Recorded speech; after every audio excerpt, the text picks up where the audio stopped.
Ada kisah unik di Saudi beberapa waktu yang lalu, seorang kaya raya, luar biasa peninggalan hartanya. Ya. Seingat saya bisa bernilai sampai puluhan miliar uang itu atau ratusan miliar uang yang ditinggalkan sama dia.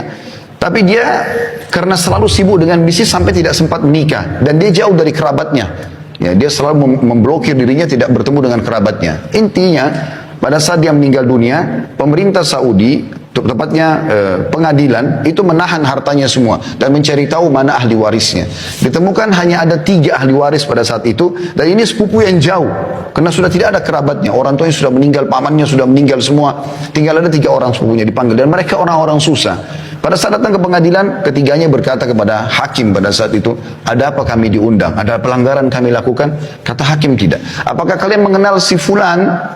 Keluarganya meninggal tadi yang orang kaya. Mereka bilang, iya, kami tahu dia, tapi mereka belum tahu kalau meninggal. Iya, kami tahu, cuman dia selalu menjaga jarak, tidak silaturahim dengan kami, tidak membantu kami tidak tahu beritanya. Kata hakim, dia baru saja meninggal dunia, dan dia meninggalkan harta yang sangat banyak. Saya tidak temukan, atau kami tidak temukan ahli waris kecuali kalian bertiga.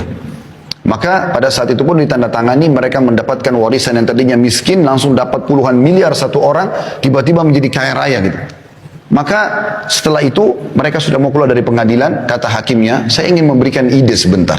Ini pelajaran yang kita ambil.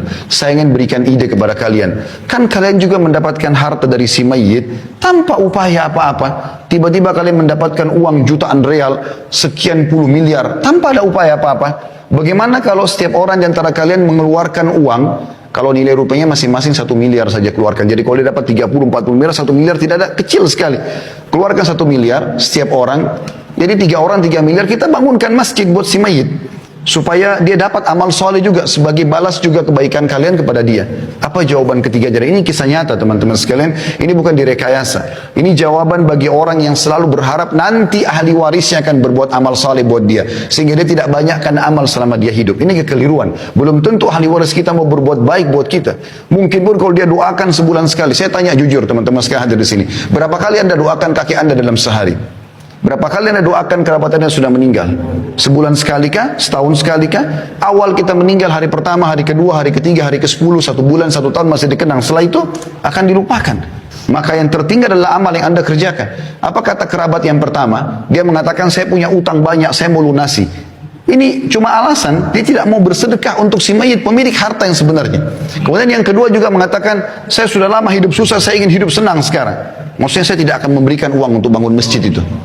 Dan kisah yang ketiga, ini yang jadi pelajaran kita, orang ketiga mengatakan, hai hakim, orang ini semasa hidup, kenapa dia tidak bangun masjid buat dirinya?